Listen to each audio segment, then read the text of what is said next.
అయితే నిన్న ఒక టీఆర్ఎస్ లీడర్ కూడా ఫోన్ చేసిండే నాకు ఫోన్ చేసి అంటాడుగా ఏంది ప్రవీణ్ కొంచెం ఆవేశపడతాను ఆవేశపడ మీ తాట తీసుడా అని చెప్పిన రాజుగారిని టికెట్లు ఎట్లు ఇస్తారా బోసిడిగా అన్నారా మీరు అని చెప్పిన ఇక పేరు చెప్తే బాధపడతాడు ఫోన్ చేసి ఏంది బ్రదర్ ఈ మధ్య కోపంగా ఉన్నావు ఏంది బ్రదర్ అంటాను పోటుగాన్లారా మీరు పోటుగాన్లు 3 సార్లు 4 సార్లు మీకు టికెట్ ఇవ్వాలి తెలంగాణ కోసం అరవడం మా గొంతంతా భోవంగా మేము దాడిలోకి గురి అవుతాం మా మీద 11-17 కేసులు అవుతాయి మా దగ్గర రూపాయి ఆర్థికంగా లేకుండా మమ్మల్ని కేసుల పాలు చేస్తారు మళ్ళీ దొంగలకు టికెట్లు ఇస్తారా మీరు దళితుల దగ్గర 2 లక్షల రూపాయలు దోసుకున్న దొంగలకు మళ్ళీ టికెట్లు ఇస్తారా మీరు వాళ్ళని హీరోలను ప్రమోట్ చేస్తారా ఇట్లనే అంటాం మేము దెబ్బకు ఫోన్ పెట్టేసిండిగా మాజీ ఎమ్మెల్యే ఆయన ఇగో తాజా ఎమ్మెల్యే గాడు ఒకటి ఫోన్ చేసి నిన్న మెసేజ్ ఒకటి పెట్టిండు చూపెడతామని ఇచ్చేది పోతుంది ఇక వాడు ఇది మనం చేయలేదు ఇది పలానోళ్ళు చేసిండ్రు జర మంచిగా చెప్పాను నా బొత్సుగాడు చెప్తారు మీకు ఎందుకు చెప్పాలరా మీకు కష్టాలు వచ్చినప్పుడు మా దగ్గరికి వస్తారు మా మీద దాడులు జరిగినప్పుడు మా మీద కేసులు అయినప్పుడు ఇప్పుడు ఈ నెల 27వ తారీఖు మాకు కేసు ఉన్నది రాజేంద్ర నగర్ కోర్టులో ఎవర్రా మమ్మల్ని ఆదుకునేది లీగల్ టీం 10 కోట్లు పెట్టామన్నారు బొచ్చుగాన్లారా మా ఆఫీసుల మీదకి దాడులోకి వస్తా అంటారు ఒక్కొక్కడు మమ్మల్ని చంపాలని చూస్తారు మా శవాల మీద మళ్ళీ మీరు అధికారం ఎక్కాలని చూస్తాను మీరు అంటే ఎవరు చచ్చినా మంచిదే కానీ మీకు అధికారం కావాలారా ఎవరికిరా మీరు 10 కోట్లు పెట్టింది 10 కోట్ల రూపాయలు ఎవరికి ఇచ్చిండ్రు మీరు లీగల్ సెల్కి ఇచ్చినా మేము 10 కోట్ల రూపాయలు అంటాం ఎవరికి ₹1 పెట్టినో చెప్పుర్రి ఏ జర్నలిస్టుకు కానీ ఏ కార్యకర్తకు కానీ మీ లీగల్ సెల్ నుండి 10 కోట్ల రూపాయలు ఇచ్చినామంటానుగా ఎవరు పెట్టినో చెప్పుర్రి నా కొడుకులారా మీ భాగవతం మొత్తం బయటెత్తాం ఇంకా మీ దగ్గర ఇట్లా చేతులు కట్టుకొని ఉండాలా శంషాగాలం అనుకుంటానులా చేతులు కట్టుకొని ఉండడానికి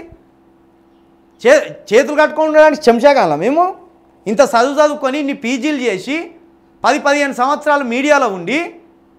మీ ఇండ్ల దగ్గర మీ దగ్గర చేతులు కట్టుకొని ఉండాలా ఒక్కసారి మర్యాద ఇచ్చినాం 2 సార్లు మర్యాద ఇచ్చినాం 10 సార్లు మర్యాద ఇచ్చినాం అరే మా తెలంగాణ ఈ ఆంధ్ర పాలకుల మధ్య ఈ ఆంధ్ర పాలకుల చేతుల మధ్య బందీ అవుతుందేమో ఈ ఢిల్లీ నాయకుల మధ్య ఈ ఢిల్లీ దొంగల మధ్య ఈ తెలంగాణ చెరబట్టబడుతుందేమో అనుకొని 100 సార్లు చెప్పినాం మీరు దొంగలైనా సరే మీరు ఆడున్నారు కనీసం మరి ఈ దొంగలకు టికెట్లు ఇవ్వలేదు మరి ఆ దొంగలను తీసి మళ్ళీ యువకులకు టికెట్లు ఇవ్వాలని లేదురా మీకు దొంగలారా మీరు మమ్మల్ని చులకన చేస్తా అంటారు 10 సార్లు 20 సార్లు చలో మా అధికారం కోసం మేము కొట్లాడతాం మీకోసం మేము ఎందుకు చెప్తాం తెలంగాణ రైతులు ఆగమైపోతున్నారు అని 100 సార్లు చెప్తాం మా మీద దాడులు జరిగినాయి 4000 పింఛన్లు ఇయ్యలేదు అని చెప్తే మా మీద దాడులు జరిగినాయి వీళ్ళేమనుకుంటారు కాంగ్రెస్ వాళ్ళు ఈ బీఆర్ఎస్ వాళ్ళు పైసలు పంపుతా అంటే ఈ చిలక ప్రవీణ్ కావచ్చు ఇంకో జర్నలిస్ట్ కావచ్చు ఈ పైసలు తీసుకొని వీళ్ళు వార్తలు చెప్తారనుకుంటారు ఈ కాంగ్రెస్ ప్రభుత్వం వాళ్ళు ఏ బొచ్చుగాడు మాకు రూపాయి ఇవ్వలేదు మళ్ళీ చెప్తున్నాం ఈ కాంగ్రెస్ పార్టీకి మీరు అనుకుంటున్నా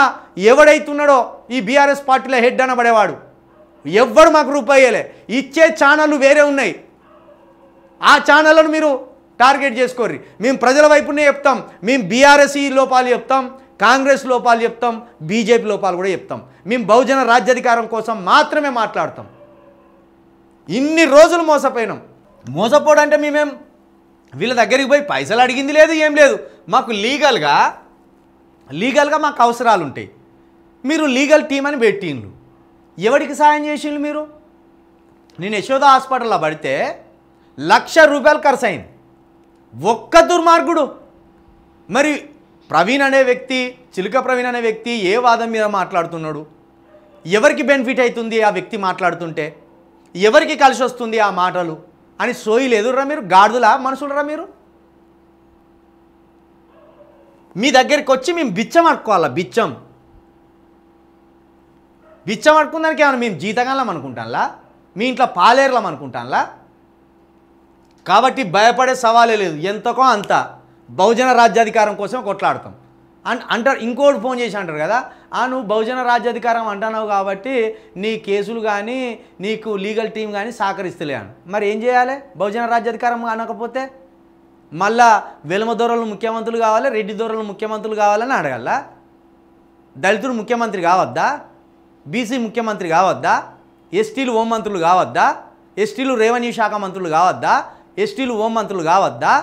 రేవంత్ రెడ్డి ముఖ్యమంత్రి, ఇంకో రెడ్డి హోం మంత్రి, ఇంకో రెడ్డి రెవెన్యూ శాఖ మంత్రి, ఇంకో రెడ్డి ఆర్థిక శాఖ మంత్రి, ఇట్లుండాలా? ఆగిగా ఇప్పుడు ఇప్పంచెలు ఉంటుంది మీ ఆట. ఇన్ని రోజులు పాపం రైతుల పక్షాన, తెలంగాణ ప్రజల పక్షాన, మనము తెలంగాణ ప్రజల పక్షాన నిలబడి వార్తలు చెప్తా అంటే ఇదంతా వాళ్ళకు బెనిఫిట్ అయింది. బీఆర్ఎస్ వాళ్ళకు బెనిఫిట్ అయింది ఇదంతా. మేము కూడా ఒకనొక దశలో ఆలోచించలేకపోయినాం. గట్లెందుకు అవుతుంది, మనం బరాబరే చెప్తున్నాం కదా, ప్రజల వైపునే ఉండి చెప్తున్నాం కదా అంటే ఇదంతా వాళ్ళు క్యాచ్ చేసుకొని వీళ్ళు మా జర్నలిస్టులని బయట చెప్పుకున్నాడు. ఎవడు జర్నలిస్టులం కాదు, ప్రజల జర్నలిస్టులమే, తెలంగాణ జర్నలిస్టులమే, ఏ పార్టీ జర్నలిస్టులం కాదు, బహుజన ప్రజల కోసం, తెలంగాణ ప్రజల కోసం నిలబడుతున్న జర్నలిస్టులం.